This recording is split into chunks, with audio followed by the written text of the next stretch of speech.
Harry Potter is dead! I am having a very bad day. What is up, Flick fans? Welcome back to my channel. Harry Potter Is something I've been wanting to talk about for quite some time, but I've never had the opportunity on this channel. I said, you know what?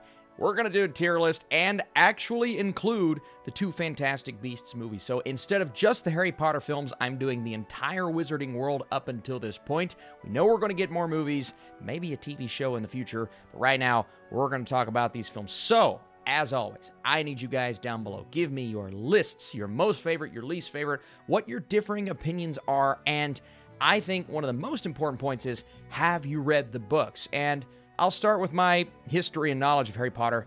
I actually haven't read the books. I didn't really grow up at the time someone who was in love with the character of Harry Potter. I was aware of the books, I knew there would be movies, but I just never got invested in that. I was invested in other things, and when I saw the first film for the first time, I said, that's really good. I didn't have nostalgia for these characters because obviously I didn't read the book, but I was very impressed, and the more I've watched these films, it took a bit for me to get back to them, but the more I appreciate this universe and the fact that every single movie, at least in the Harry Potter films, works for me on some level. So this tier list, you're not going to see a lot of negativity because I do like most, if not all, of these films. And to say that about a franchise is pretty impressive. I can't really think of another franchise with this many movies that I can say that about. So what this was able to do for the industry, what it continues to do as a franchise, and just the characters themselves are characters that people love. Now, to start out with my opinions,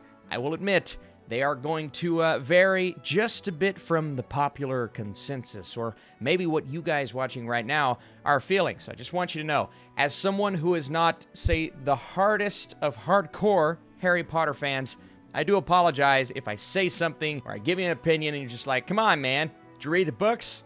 I didn't read the books, so I can't really talk about that. There are time codes in the description, so feel free to skip around however you may like. We're going to start with the first and go in order, and that is Harry Potter and the Philosopher's Stone, or the Sorcerer's Stone, however you watch the film. Listen, this was the first. It was the one that took us into this world, swept us off of our feet, and really gave us some magical characters. Now, obviously, my introduction to Harry Potter and Ron and Hermione, and, you can look at them at this young age and say, maybe they haven't come completely into their own as actors just yet, and it wasn't the perfectly constructed or put together film like some expected. And I believe my biggest criticism with this film, just to start with the negatives, get that out of the way, is the fact that, you look back at some of the CGI, and maybe at the time it was solid, but there are one or two creatures, one or two moments, and some green screen in there. I'm like, I'm sure that was good at the time, but was it the best we've seen at the time? Because there's one character in particular that just does not hold up whatsoever, right? But again, these are just some of the minor nitpicks and negatives and small criticisms that I have with a movie that is just so charming. Directed by Chris Columbus, and Chris Columbus, he's an up-and-down filmmaker. He's brought us films like the Harry Potter movies and Home Alone. Then he gave us Pixels and one of the Percy Jackson films. So you look at the magic and the charm of some of those films and then some of the off-putting things about the ones that haven't quite worked, and there are maybe one or two of those things that go into this Harry Potter film. What sticks out to me about the first film is, just the journey to Hogwarts for the very first time, and seeing that and hearing John Williams' score. It is as magical as you could ever imagine. But seeing this assembled cast for the first time, from Maggie Smith to Alan Rickman, to whom I believe, and I'm just going to get this out of the way, is the best Dumbledore, even though we didn't see a ton of him compared to the other. I think Richard Harris knows this character a bit better and nailed the character in a degree that worked. I think the performance was a tad more subtle, and I just like the approach to the character a bit better. But you see the establishment of he and Harry's relationship in this first movie altogether. And Dumbledore is a part of a lot of these magical moments, whether it's getting accepted into Hufflepuff or Gryffindor or Ravenclaw for the first time, or just these subtle conversations where you start to get hints at Harry's family and where he came from and why he was the boy who lived. And then you get into that lore and almost the legend of Harry Potter, everyone recognizing that name and seeing his face and saying, oh my God, that's Harry Potter. And you feel that magic from that character construction. You understand that this is Harry Potter. He's going to go on to do good things. And even when say you read the books and you know exactly what's going to happen, when he goes through this turmoil, just in this first movie alone, and he's meeting these characters. The standout Tom Felton as Draco already in this first movie, and there's that tension, and you understand that there's a lot to come with that relationship. The way Chris Columbus puts that together is all very well. And I mentioned the CGI earlier. Okay, it's not perfect, but the practical effects here are top notch. I mean, second to none. There are even times when I said, I wish they would have went practical there, because the practical in this other scene, well, it's just so perfectly executed. So while I don't think Harry Potter, at least the first film, is a perfect movie, and there are aspects that could almost keep it from being on the great tier, we're going to start out on a strong note here and put this first Harry Potter film on the great tier. I mean, how could I not? It's the one that started it all, and it's not my favorite, for sure, but I believe it's a great movie for what it is. Next up, Harry Potter and the Chamber of Secrets. This second movie that actually manages to improve on the first film in certain aspects, but other aspects, I would say the overall story for me wasn't as interesting, and because of that, let's go ahead and get this one out of the way. I am going to put Chamber of Secrets on the good tier.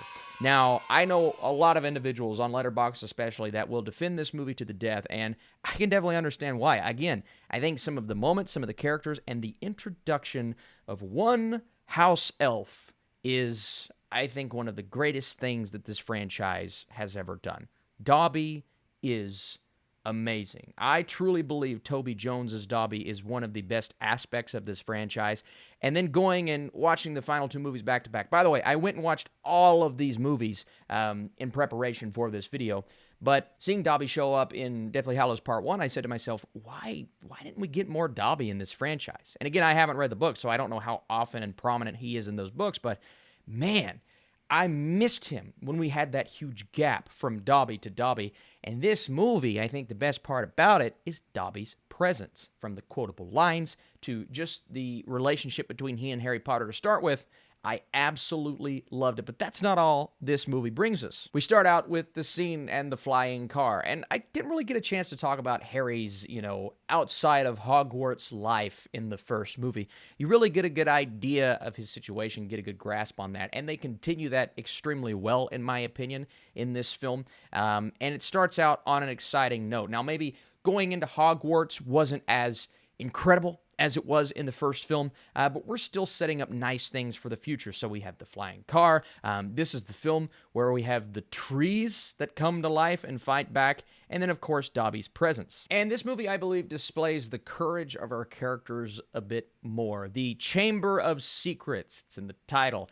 When that is opened up, that's when we have to go, I think, on a more, I don't want to say more important mission than the first. I will say, though, the third act of this film, or at least that final big battle that we get, was more intriguing than the final battle in the first film.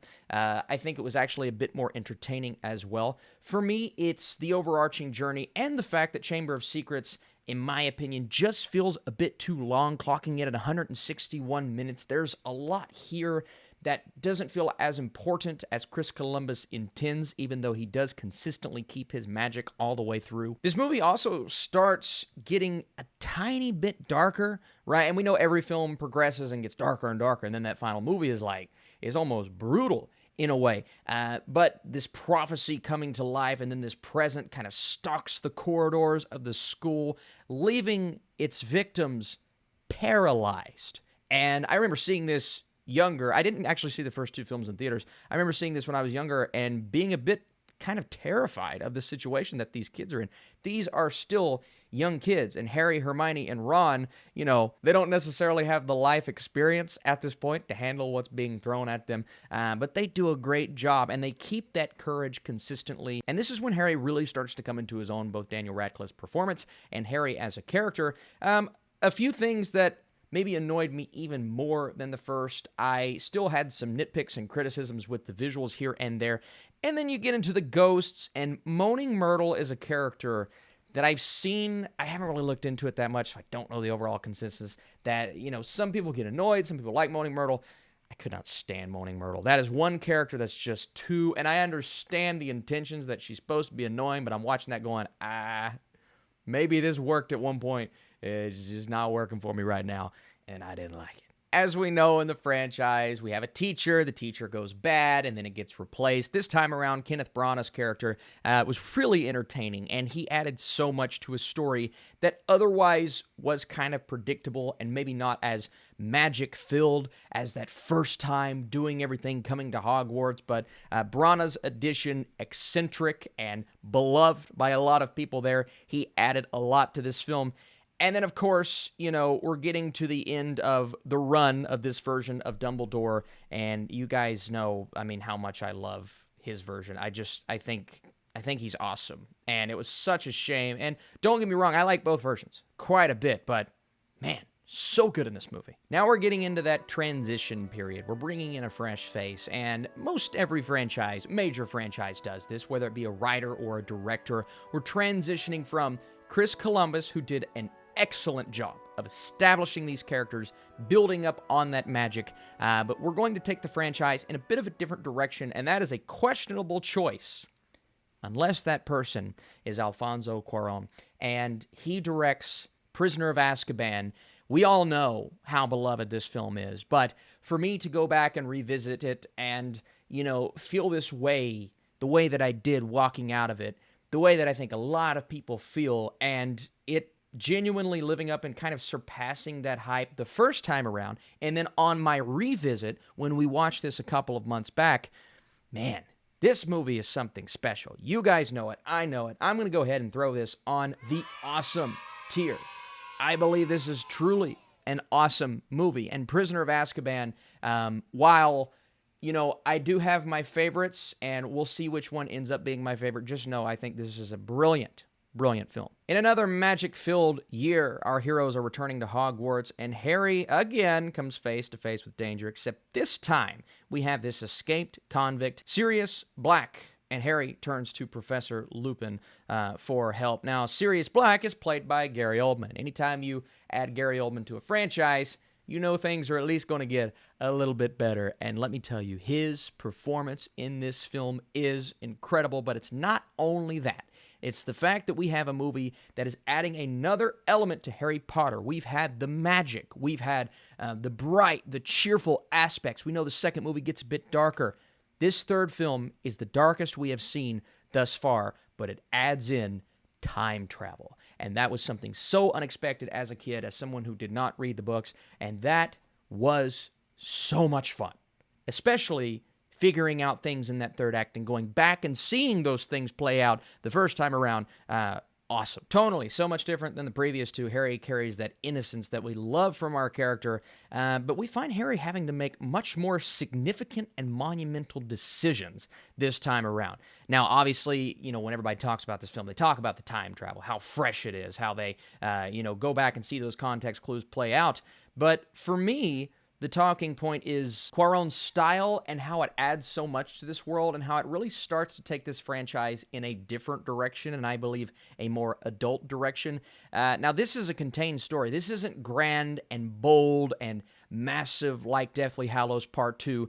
This is something that I think is much more of a character piece than the others, which is part of the reason why it resonates with so many, because I think we're learning and dissecting more about these characters, whether it be much more of Harry's past this time around. We see that his father playing that role in his life, but then Gary Oldman's inclusion and how they're bringing something we haven't seen to this universe, even though, again, we're doing the teacher gone bad story, and we're going to keep getting the teacher gone bad story. And going back to, tonally shifting and going dark, we get the freaking Dementors. All right, the Dementors are terrifying, and they come back and have a big presence in the final two films, yes, but the inclusion and the introduction in this story in particular, and really getting to see Hermione and Harry's relationship grow a bit, because, we do know that Ron's just kind of out at one point. Now, Ron and Hermione, you can see that spark. Ron's got his new girl. It's just like, okay, what's going to happen between those two? But Harry and Hermione obviously going back and seeing how things played out and messing with time. It's also bold, I believe, from a story perspective, but also Cuarón's framing and his cinematography, adding so much to these characters and this world. I can't get over how brilliant on a technical level this movie is. One of the absolute best films of 2004 on that perspective. And then story-wise, it's easily the best movie so far. I mean, in my opinion, easily. It may not have that nostalgic magic that the first has, but in my opinion, it doesn't need it. Let's move into Goblet of Fire. And these next two films are two that I was not skeptical about going into, but I've heard some very mixed things on Goblet of Fire and some very mixed things on Order of the Phoenix. So I was scared, especially when you look at the director here, Mike Newell, who's that? What? And part of me can see why his direction, obviously not as strong as Alfonso Cuarón, but part of me can see why, maybe they didn't want to bring him back to the franchise. It wasn't quite there like we wanted it to be. For me, it's this story. Now, again, I can't go to the books and say, well, this was the best book and this is the worst book, because I didn't read the books. So I don't have any knowledge of that. But I can say the way that the story plays out in the film itself was really fascinating. And even though there were some moments where I said, I don't think that execution was perfect, I still really, really enjoy, and I think I love Goblet of Fire. So consider me one on the very positive end of things here, and I'm actually going to throw Goblet of Fire on the great tier because I think there's a lot of good things here. And this movie is dark. It is darker than Prisoner of Azkaban. Much less of a contained story. It gets a bit more bold, a bit more grand, and oh my God, the emotion. And that may be what got me here, is the emotion, especially in that third act, and you know exactly what I'm talking about.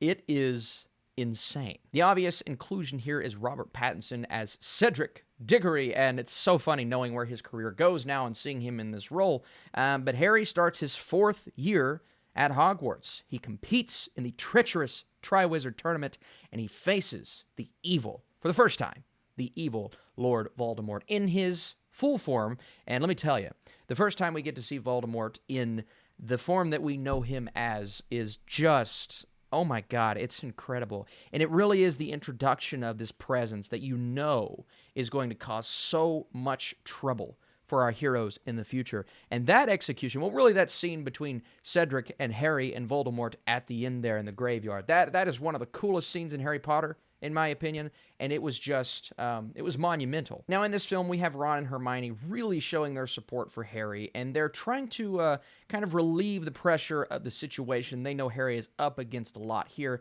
but what they don't know is that he's also up against Voldemort, because he's just kind of lurking in the background, and he's waiting for his chance to take Harry Potter down. Now, again, it is a bit of a divisive movie, and I understand that there's some passion behind hating on the negatives here, and there are some negatives. We'll get into those in just a second. But I also think this movie has some of the highest highs of the franchise, whether it be that magic-filled tournament, some of the new characters I believe are great, or, fulfilling on some of these promises that have been building up for the past 3 movies. This movie is nonstop. I mean, it is absolutely, and we know Harry Potter's full of some long films in the franchise.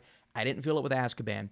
I didn't feel it with this movie. I just think the pacing here is really good. Now, what keeps it from thriving and what keeps me from putting it on that awesome tier here is the fact that we get these teen angst-filled moments, and got a little bit of that in the last one, but it's not as on the nose here, and I just don't like that inclusion in Harry Potter. I'm not a fan.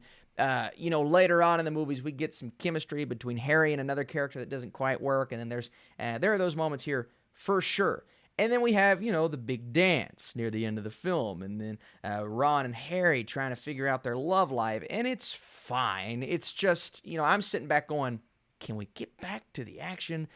Character development has worked so well up until this point, and it just felt like they couldn't quite nail it here. I don't know if that falls on the shoulder of our director, but there is a lack of focus at points in this film that keep it from being truly I believe, one of the top 3 movies in the franchise. That's how much I love the high highs here. That's how much I love the good moments, because my jaw was on the floor at times here. And then when we get the big moment with Cedric Diggory at the end, his death is just, it's so prominent, it's so there, and you feel that. I mean, I had chills. I believe this is my wife's favorite movie in the franchise, and I can see why. From the visual effects, from the competition. VFX got better in the last film, but I think they're even better in this movie. And then Ralph Fiennes as Voldemort. There's just a lot of greatness here. That's why I've got it on the great tier, even though there are some things that keep it from being on that top one. Let's get into the 5th film of the franchise, and we have Order of the Phoenix. I think a testament to these movies and this franchise is the fact that, we're on the 5th movie, we're watching all these things, and I'm still sitting back going, well, I want more from this character. Where's Dobby? Where's this? Are they already in their 5th year? Holy cow, how did we get here? We're 5 movies in. I love it so much. I'm wanting more, and that, again, is just reflective of how integral, how important, how awesome this franchise is. But I'm done talking about that. Here we have the introduction of who takes the reins of the franchise and just exemplifies it, in my opinion, David Yates. Now, his first one in this film is, comparatively speaking to the final 2, a little more shaky. He's still trying to find his style. The transitions here, whether it be, going into a newspaper and coming out into a different scene and going from scene to scene, sometimes it felt like a bit of a hard transition. It isn't perfect. Like all the directors, except Cuarón, he kind of nailed it off the bat. It takes him a bit to find his flow and his style, but once he really locks in and hones in a bit later on in this movie, it starts to work. It really starts to become entertaining. And again, I just feel like I'm in love with a film that maybe, others aren't all there on. I like Order of the Phoenix a lot. I love Order of the Phoenix. So Harry comes back, and he's just baffled that people are ignoring all of the signs of Lord Voldemort. Clearly what happened in the last movie, and the fallout of Cedric Diggory here is huge. He wasn't just some one-movie, one-off character.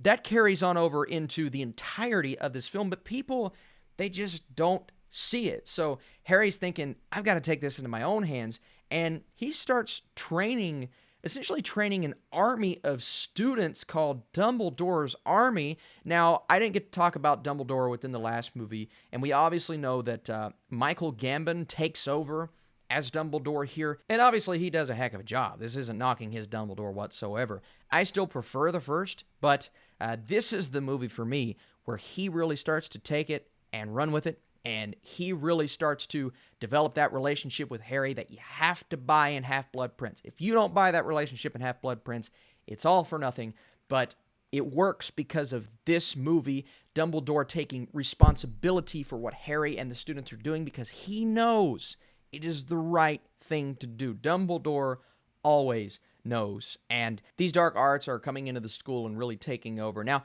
this film does mix the darkness, and I mean darkness, every single movie, with the occasional quirky elements. And sometimes the quirky moments don't land at points, and they were almost jarring when we first get into this film. Some of the humor here didn't quite come together for me, but then we have the return of Voldemort and how that's playing really heavy on our characters. And Harry, with that mentality of the world is entirely against me.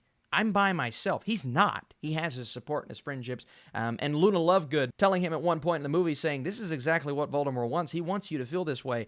He wants you to understand, oh my God, I'm alone. I have no one to help me. But really, he's Harry Potter. But even though it starts out on a bit more of a silly note than the other films, right? I think there was a bit of charm lacking from that quirkiness, at least in the first act as a whole, and that style really coming together. The second act got so much better for me, and that finale, that third act in its entirety, oh my God, it gets as dark and intense, and the battle there, oh my goodness, is one of the absolute best. Now, the questions remain throughout the entirety of the movie, and most importantly, we're all asking, is Voldemort truly back? Now, we know the answer. Harry Potter's name being cleared waits in the balance of that answer, but the action scenes, the performances, the cast as a whole, the CGI that just keeps getting better, And I believe this being one of the more fun entries in the franchise, part of that being Dolores Umbridge coming in, and you just hate her. Like, you hate the way she's acting, you hate the way she's pushing everyone out of the school, and you're just sitting back going,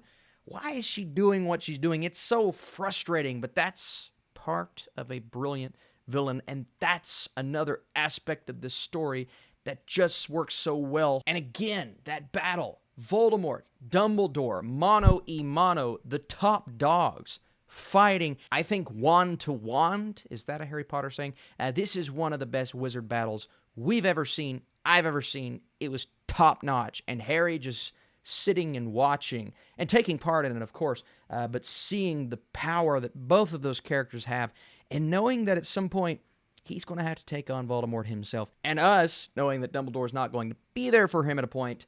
Man, that is intense, and it ends maybe just as strong as any of the films in the franchise. Again, I didn't quite love the balance all the way through, but it does not keep it from being on the great tier. Another great Harry Potter film, in my opinion. Moving into our next film here, we have Harry Potter and the Half-Blood Prince, which I'm going to throw on the good tier. Again, you know, I'm going to say some things, and it kind of feels like I'm being negative, but it's on the good tier. I think this is genuinely a good movie, and maybe one or two decisions away that keeps it from great for me specifically, but we'll talk about it when it comes for sure. First off, I want to say we keep getting darker significantly. Okay, I'm talking on a visual level, it is really dark, and so dark it was semi-difficult to see certain things at certain points, but also thematically. I mean, obviously with the death of Dumbledore, but beyond that, we get into characters and motivations that just, it feels so separated when you go back to that first movie, but that's a good thing. That's character progression, and I love seeing where that goes. So Harry's beginning his 6th year at Hogwarts here, and he discovers this old book that's marked as property of the Half-Blood Prince, and he begins to learn more about Lord Voldemort's past. And that's one thing I loved about this film, exploring what makes Voldemort Voldemort, what makes him tick, his relationship with those in Hogwarts, and how he became to be the man, the being that he is, but also the exploration of numerous other villains, whether it be Draco, Tom Felton making the decision that he has to make in the final few scenes, clearly, but also Helena Bonham Carter as Bellatrix is just so crazy and wacky and wild, and again, the villains in general, or just Voldemort, where it goes in the next two films, where Snape's allegiances lie, or at least so we think at this point. But as much as the villains are put, I guess, more at the forefront than they have been, also seeing the fallout of Sirius Black's death on Harry Potter and how that weighs on him, how he's managing to handle this and slowly move past it, even though it's much more difficult than he anticipated. And of course, Dumbledore continuing to prove that he's there for Harry, no matter what. Now, their little adventure that they go on is definitely a fun one, and clearly seeing Snape be the one to take out Dumbledore at the end, whether it be the exploration of a Snape or a Dumbledore, or all of these things that non-book readers had in their heads as where these characters were at the end of the film, was just totally unexpected. The first time I saw it way back when, going back and revisiting it this time around, it's just where they are at the beginning, where they are at the end of this film, and seeing that range, that progression is so interesting. I will never forget seeing Snape kill Dumbledore for the first time. Jaw on the floor, unable to fathom what happened. Easily one of the best endings in the franchise. So many incredible parts to this film as a whole, whether it be that adventure or the moments towards the end, or just some of the build-up that do manage to overshadow some of what I believe to be the weaker elements of the franchise. Veering back into that rom-com territory is something that they've had a tendency to do, but I don't mind if the relationship is built up well. My big issue with this movie is the chemistry between Harry and Ginny. It's just not there. It gets a little bit better in the other two films, but in this movie specifically, I didn't feel really anything. And my wife is a huge fan of this film. She's way higher on Half-Blood Prince than I am, but even she looked at me this time around and said, yeah, I don't feel that spark. And you just don't feel it. And I don't think it's a detriment on either the actors. I just feel as if it's the way that they were written, the awkward dialogue coming together, and the moments that they're... I wasn't buying it as much as I should have. Or I felt as if they were spending too much time here when I just didn't really care about it. because book readers know that we inevitably have to get the moments with those two at the end when they end up together. So we have to build them up somehow. I don't think it was built up in the best way, and that's what keeps this film from being higher.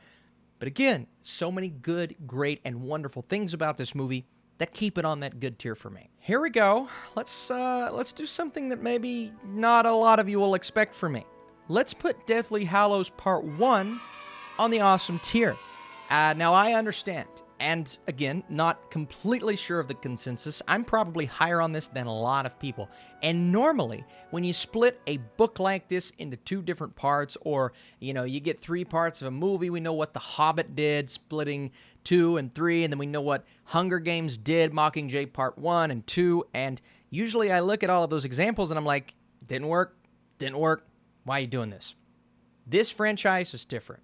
This franchise, all of the build-up included, and we're inevitably leading to Part 2. I think there's so much interesting content that happens here that I don't mind that a lot of it really is just build-up. We have arcs, we have completions of certain subplots, we have an interesting story as a whole, and for me, Deathly Hallows Part 1 is not only the beginning of something great, I think this movie is great. Actually, I think this movie's awesome. I had an incredible time watching this, and we're talking some of the more eventful, entertaining, and impactful moments, and I completely understand why Part 1 isn't everyone's cup of tea, and it will inevitably be lowered down on, I think, a lot of people's lists. It's really high on my list. I'm okay with that, but there is a sense of build-up here that you can understand, and Harry, Ron, Hermione, they're walking away from their final year at Hogwarts, so we're no longer in that location that everyone is used to. But their goal and their mission here is to find and destroy these Horcruxes and to put an end to Voldemort's mission, his goal, trying to become immortal. We have all of these fallouts from the previous film. Dumbledore is dead. You have Voldemort's Death Eaters. They're on the loose. They're going after our heroes. Oh my gosh, the chase at the beginning. And it's so epic, they literally built a ride at Universal, so we understand that it's a cool, entertaining, a scene that's resonated with so many people. But going back and watching it this time around was just awesome. Like, I wish I could go back and watch this movie on the big screen again because it was so epic, and getting you into that world, into this film, starting off on the most amazing note was incredible. But then we go on this adventure, and there's a lot of tension between our crew, our group, and it really is one of the best examples of how these three operate as a team. And sometimes you'll see me, complain that, we're taking time, we're slowing down, maybe we didn't get a moment here or there. But often I love when a franchise or a movie like this slows down and gives us time with characters. And that's exactly what we get. But every decision that our characters are making feels completely natural. It's essentially serving the purpose of explaining what the Deathly Hallows are to the audience, but there's that layer of emotion that's focused on making us care even more for Harry going into this big finale of sorts, and it provides, again, some of the more riveting scenes of the franchise. Ron's fallout with Harry and Hermione, the dark themes that we explore here, and then, of course, the saddest death in the franchise. Don't get me wrong, listen, Dumbledore's death was tragic. You got Robert Pattinson laying on the ground dead. Anybody's going to cry. Dobby? Man, it was so sad. I was devastated. And not only, I want more time with this character. I want to see him and feel him on screen a little bit longer. Nah, he's just dead. Laying there in the sand, and what a way to end that film. A way that completely smacks the audience across the faces, but it feels earned, right? The chemistry between our team and the fallout between Ron, Harry, and Hermione, that feels earned. The riveting adventure that they're going on in the woods, that feels earned. And sure, I'll admit, it does drag at times, but it's a part 1, and you've got a lot of build-up in this film, and I'm completely okay with that. I think this is the film where David Yates hits his stride, and he starts to hit it in the first film, but really hits his stride, never lets off the gas, and I truly believe part 1 is awesome. Again, I understand I'm a bit higher than some people, but oh man. So we come into the final movie. Harry's discovered this trio of magical objects that are going to help him to defeat Voldemort and allow him to face off against this soon-to-be immortal being, and the stakes are at an all-time high. How are they going to execute? How is this movie going to be awesome? I mean, there's so many ways that you could botch this film and it be a complete disaster. Unfortunately, it's not, and it's awesome. And Deathly Hallows Part 2 is everything we as fans imagined it to be. It is incredible. I love this movie so much. I love the payoff for every character. I love the adventures that we go on. I love the explanations and seeing what these magical objects truly represent, the conversation with Dumbledore and Harry. Everything about this movie is either devastating, devastatingly beautiful, or beautiful. So essentially, Harry discovers that there is a Horcrux at Hogwarts, and they go back to the location that I think we all wanted them to go back to in the last film. But that's when Voldemort kind of finds out about what they're doing. And then you get this battle, this drawn-out, huge, epic, grand battle at Hogwarts, the place that started it all. But so many people come to protect Harry, come to Harry's aid, and then Harry realizes, hey, people are dying for me. And my mistakes, they do not deserve to get all of these people killed. So he takes on Voldemort by himself. Now, you have all these secrets being revealed, you have all of these legendary characters, and a lot of these character arcs that I didn't know how they were going to close them off, but they come to an end in a way that feels so believable. This character, that relationship, I mean, even Harry and Ginny, and I said what I said about the chemistry, I understand, but even seeing them at the end there together was just like, wow. I mean, it's a beautiful thing that they managed to do here, and to give us a battle so epic. Harry Potter! Between...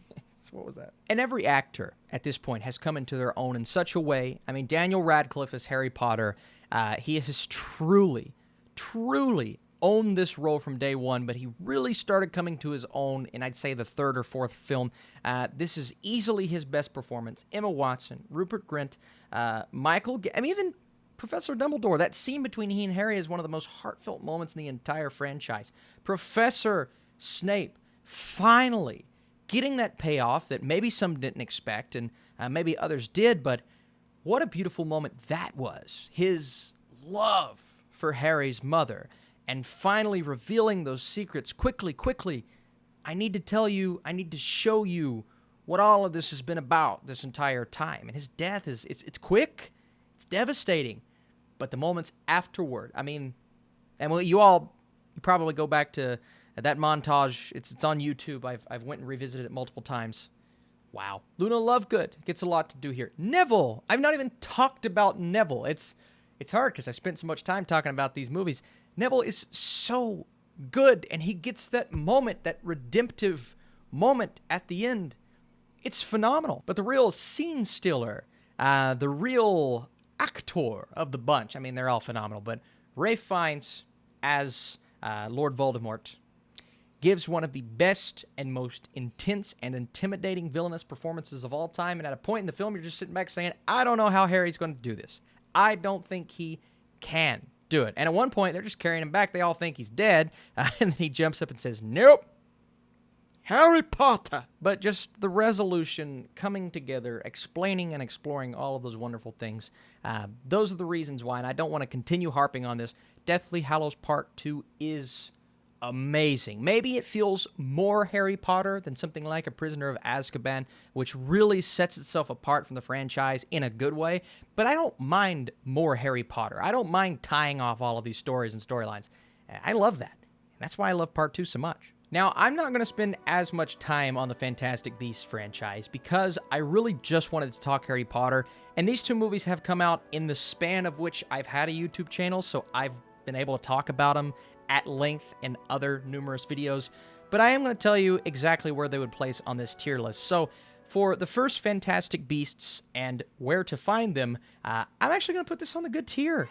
I like this film, and even going back and rewatching it again after first seeing it in the theater, I liked it the second time. Now, I don't love it. I do think there are things here that keep it from flourishing, even though David Yates clearly has a good grip on this franchise and the feel and the world, and all of those are reestablished in this prequel series, going back and exploring things that we've heard and things that we were able to see in the Harry Potter franchise. But the cast combined with the story itself is at least interesting enough to make it a good introduction to what could have been or still could be a phenomenal franchise. So, Essentially, we're living in the 1920s in New York. Newt Scamander, who is a young British wizard, he arrives in the city holding this mysterious suitcase that shelters diverse and magical creatures that exist among us. And that's kind of the selling point for this film. It's the fantastic beasts. We've got to show all of these things that are living in his suitcase. And that's one of the cool elements that draws us in the first place. And the fact that you have Eddie Redmayne, who's really good as Newt Scamander. But then you have this dark wizard Grindelwald, who is kind of hiding beneath the shadows or behind the face of Colin Farrell, that is lurking in the background. You have Graves, who, you know, we figure out who he is by the end of the film, who's doing all of these things to set our heroes out on this adventure. But in the meantime, you have this briefcase that has been stolen, and there's some magical creatures on the loose. We've got to track them down and find them.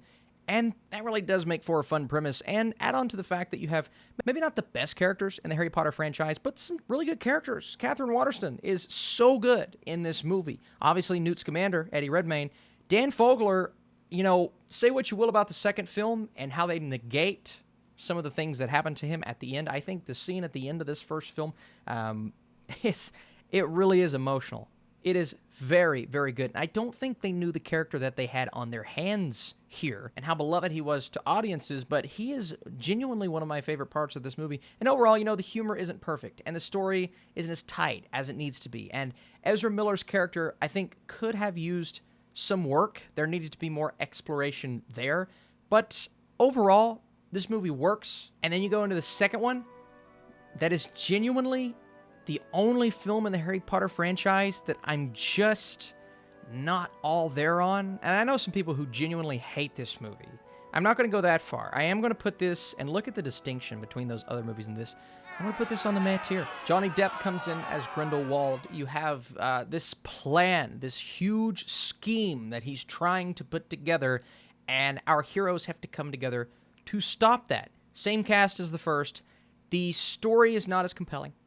The pacing is a little off, and I just wasn't entirely on board with the motivations from Grindelwald. And it's not the performance. It's not really a lot. And we've seen a lot of these things hit upon in the Harry Potter franchise. What Grindelwald does, what Dumbledore and Grindelwald's relationship was like. But to see it finally play out, at least a portion of it, didn't quite live up to expectations. Dumbledore brings in Newt Scamander, who agrees to help. And then we have these lines drawn between characters. We have love and loyalty between a couple of our main characters that is tested, and the wizarding world is divided. You have the Magical Congress of the United States of America, or MACUSA, who's transferring Grindelwald, and what usually happens with a prison transfer, the prisoner normally escapes in a movie like this, and that's exactly what happens here. You have Newt running back into our old crew from the first film, again negating a few of the things that they set up there. Credence, who is coming back into the picture. And again, I can't necessarily fault Ezra Miller's performance as much as I can his character in general, which just doesn't draw me in like it should. And then we discover the fact that Credence could be a character by the name of Letta's long-lost brother, and then you have discovering a line of pure-blood wizards, and this ongoing battle between Grindelwald and Dumbledore, and just a lot of storylines. But unlike Harry Potter, not a lot of interesting storylines. And I'm not sitting here trying to sound like mean towards this film, but it doesn't come together like all the other movies. And I don't want to spend too much time on it because, again, I kind of did this to talk about Harry Potter, but Crimes of Grindelwald, it is a bit dull. And I hate to use that word. David Yates directing, it's dull. And I just didn't care as much as the other films. All right, it's been a long one, but I'm still talking. Let us put these in order from 10 to 1, and obviously at the bottom, Crimes of Grindelwald. But at number 9, we're actually going to keep Fantastic Beasts right there. So unfortunately, both of those films I have at the bottom of this list. Coming in at number 8, I'm actually going to go Chamber of Secrets. And it's a very small margin. I like it a tiny bit less than Half-Blood Prince. Next up, this is going to surprise a lot of people, and I apologize in advance, Harry Potter and the Sorcerer's Stone coming in at number 6. That's right, I have Order of the Phoenix at 5 and Goblet of Fire at 4. And we're going to keep them right there. Only because I feel like the further we go into the franchise, the more established these characters are, and the more invested I was.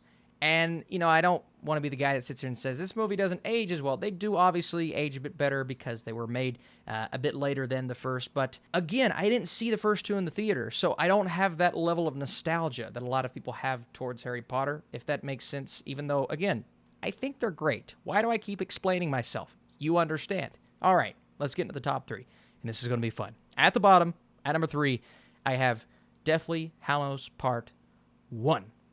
At number 2, actually, you know what? Let me just tell you my favorite Harry Potter movie.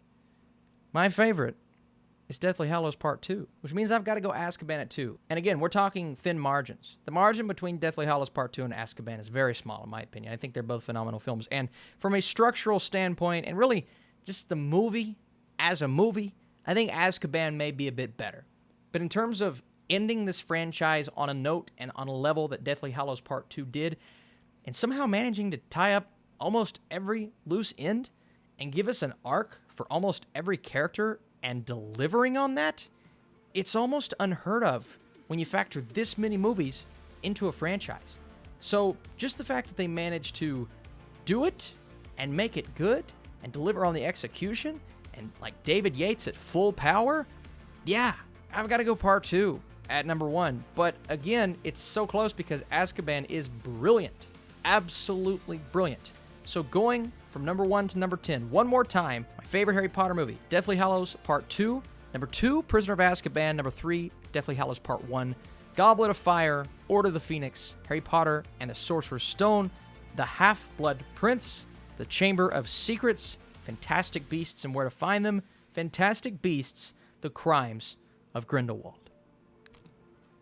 I've talked so much, but I really hope you guys like this video. And you gave me a chance to finally talk about Harry Potter. A random tier list, one that was fun nonetheless. But I think the most fun part of this video is going to be seeing your all's discussion. Hopefully not anger down below, but I love passion. So bring that passion, bring those comments, all of those things down below. Thank you so much for watching. If you like these tier lists and you like to support this video, drop that thumbs up. That tells me you want more, and analytically, it helps the channel. So thank you guys for watching. Thank you for all the things that you do for this channel. You're truly the best. Come back next week. We have Mortal Kombat amongst many other movies to talk about, and I'll see you soon.